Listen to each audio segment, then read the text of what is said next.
Governor Susana Martinez has made education a cornerstone of her policy goals. It has certainly been one of her most contentious issues, and she's calling now for $100 million more for education. The legislative budget calls for a bigger boost than that, but one point of disagreement. Also, many educators are upset about how the funds would flow into the governor's budget because the public education department would have more control of the money. Inez, where do some of the teachers and parents disagree with some of this? I mean, it's a big number, 100 million, but again, as we've been saying here all evening, the details are critical. So where do parents and teachers fit into all that? The feedback we get at the newspaper from a lot of letter writers and even from students who are now writing, one of the young women from Los Alamos has started a Facebook group saying stop end of course tests because she thinks there's too much testing. What they're saying is that the best control is local, and that if we are in our community, we know what our students need, we know what classes they need, we know how best to meet their needs and to teach them. So I think they would have a disagreement with the idea that a state bureaucracy can tell you how to spend your money. And I think it's very interesting when you look at the philosophy of government, which is that conservative philosophy is that we govern best close to the people. This goes in the face of it. And the Democrats are doing it too, because in Washington, they are mandating a lot of education spending. That's right. So I think that teachers and parents would like to have some control of their own education, and I think you can't leave the students out of it. Because no one's asking them, how do you feel about taking an end of course exam that is not based on what you were actually taught that year? That's interesting. It's a bit of a setup, isn't it? Yes. For both teachers and students, isn't it? And the teacher is going to be evaluated on the right. fact that the student didn't do well on an exam that didn't cover the material they were teaching. That's right. Russell, you know, in the 3 years, or 4 years now for the governor's tenure, this is like the biggest symbol crash is education.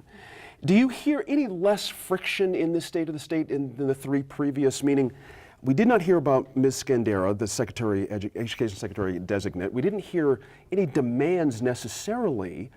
Was there an olive branch being extended here?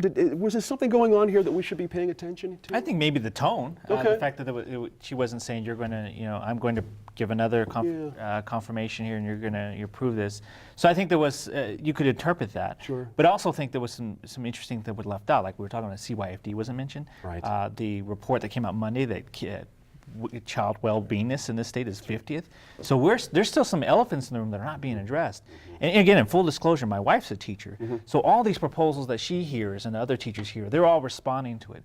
But it doesn't get back to the structural problems that they face, that teachers face, that is, fine, you bring in new teachers, you have money for new teachers, but what about money to keep teachers or qualified teachers in those particular schools where they are needed? Because when they get a particular chance, they're going to go to somewhere they're more comfortable, where they're less stressed, and the places where they're needed will get neglected. That has not been addressed. Interesting. Eric, specifically on that report, there's 50th ranking for what Russell's talking about here.